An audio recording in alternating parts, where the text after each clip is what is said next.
कुमार अभिषेक इस वक्त हमारे सहयोगी कोर्ट परिसर में मौजूद हैं, जहां पर 2 बजे फैसला आना है। निगाहें इस बात पर होंगी कि आज कोर्ट का क्या फैसला सामने आता है, लेकिन लोगों में किस तरीके का उत्साह है कुमार विश्वास से जानने के बाद जरा यहाँ ज्ञानवापी परिसर के बाहर क्या स्थिति है वो भी आपको दिखाएंगे कुमार अभिषेक, क्योंकि 2 बजे सबकी नजरें इस बात पर टिकी हुई है कि कोर्ट की तरफ से फैसला क्या आता है। लेकिन बहुत सारे सवाल यहाँ पर कार्बन डेटिंग को लेकर उठ रहे हैं। ये कहा जा रहा है हिंदू पक्ष ने तो इसकी मांग ही नहीं की, तो क्यों ये भ्रम फैलाया जा रहा है कि कार्बन डेटिंग होगी, इससे शिवलिंग को नुकसान पहुंच सकता है। और इसीलिए हमने देखा कि वादी पक्ष में भी 2 राय यानी वही आमने सामने हो गए।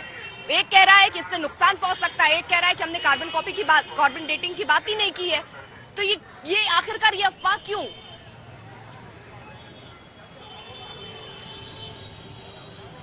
देखिए अर्पिता, निश्चित तौर पर जो हिंदू वादी पक्ष है उसके भीतर कंफ्यूजन की स्थिति है, और कंफ्यूजन की स्थिति ना कहें, सीधे सीधे 2 ग्रुप बने हुए हैं। एक जितेंद्र सिंह बिसेन का ग्रुप है जिसकी तरफ से राकेश सिंह एक वादी हैं, जबकि 4 लोगों को रिप्रेजेंट कर रहे हैं विष्णु जैन और हरिशंकर जैन। पहले मैं आपको दिखा दूं कि हम इस वक्त कोर्ट के बाहर मौजूद हैं, जिला एवं सत्र न्यायालय वाराणसी, और धीरे धीरे यहाँ पर सुरक्षा का घेरा बढ़ता जा रहा है। और 2 बजे जब इस पर फैसला आना है उसके पहले निश्चित तौर पर सुरक्षा के जो पुख्ता इंतजाम हैं वो आपको होंगे। लेकिन जिस कार्बन डेटिंग की बात हम लोग कर रहे हैं, दरअसल कार्बन डेटिंग उस पत्थर का तो किया ही नहीं जा सकता, जैसा कि कहा भी गया है कि जिसमें कार्बन होगा उसी का किया जा सकता है। 2 ग्रुप बने हुए हैं इस हिंदू पक्ष के भीतर, और लगातार इन दोनों ग्रुपों की कह सकते हैं कि आपस की जो रस्साकसी है वो हमें अदालत में और अदालत के बाहर भी दिखाई देती है। जो 4 महिलाएं हैं जिसको रिप्रेजेंट कर रहे हैं विष्णु जैन, हरिशंकर जैन, इन लोगों का कहना है कि कोई भी टेक्निकल कमिटी बने जो कि इसकी जांच करे कि जो शिवलिंग मिला है, जो पत्थर मिला है, क्या वो शिवलिंग है या फिर वो फव्वारा है। जबकि जो जितेंद्र सिंह बिसेन है, जिनके जो राकेश सिंह उनकी वादी है, उनकी पत्नी भी है, उनका कहना है कि ये नहीं होना चाहिए, हमारी आस्था ही काफी है। बिल्कुल कुमार अभिषेक, आप नजर बना रहे पल पल की देखिए आपसे अपडेट तो हम ले ही रहे हैं। साथ ही साथ यहाँ जिस तरीके से कार्बन डेटिंग को लेकर कई सवाल उठ रहे हैं, कई ऐसे प्रोफेसर्स हैं जो इसको जानते हैं कि किस तरीके से कार्बन डेटिंग होती है, इस मामले में हो सकती है या नहीं हो सकती है, क्या राय सामने आ रहे हैं। बीएचयू के एक प्रोफेसर है, उनसे हमने खास बातचीत की इसी विषय पर, उन्होंने क्या कहा सुनवाते हैं। इस बारे में ज़्यादा जानकारी करने के लिए हमारे साथ बीएचयू के पुरातत्व विभाग के प्रोफेसर अशोक सिंह जी हैं, जो बहुत एक्सपर्ट हैं इस तरह के मामलों के, और कार्बन डेटिंग को लेकर भी इन्होंने काफ़ी अध्ययन किया है।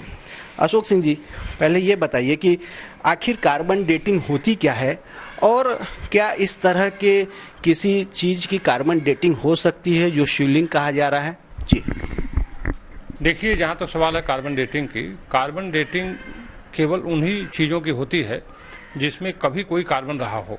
अर्थात कोई भी जीवित चीज़ जिसके अंदर कार्बन होता है, जब वो मृत हो जाती है तब उसके बचे हुए अवशेष की गणना करके कार्बन डेटिंग की जाती है।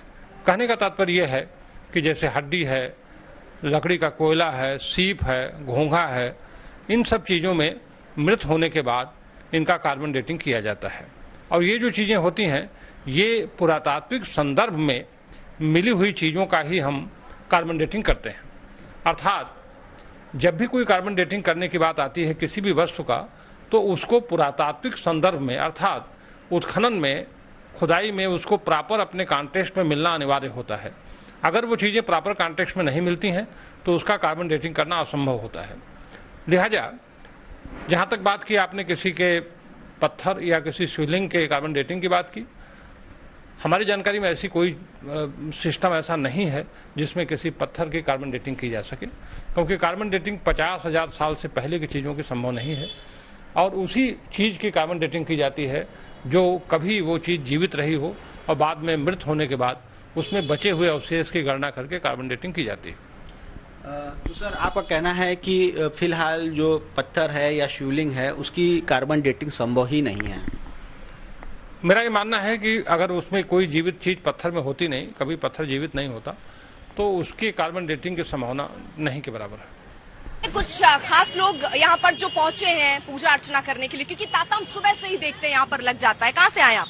लखनऊ से। लखनऊ से पहली बार आए दर्शन के लिए? नहीं, सेकंड टाइम। अच्छा, ये जो पूरा विवाद चल रहा है ज्ञान वापी को लेकर, इसके बारे में आपको जानकारी, आपने पहले इसको सुना है। यहाँ पर ये कह रहे थे कि नंदी के बाबा प्रकट हो चुके हैं, बाबा शिव की बात हो रही है और आज उस पर एक बड़ा फैसला आना है कि शिवलिंग है या फव्वारा है। शिव जी है, शिव जी, ये शिव जी की ही नगरी है, प्राचीन नगर है, ये भोलेनाथ का है, हम सबका विश्वास है और शिव जी ही है, यही सत्य है।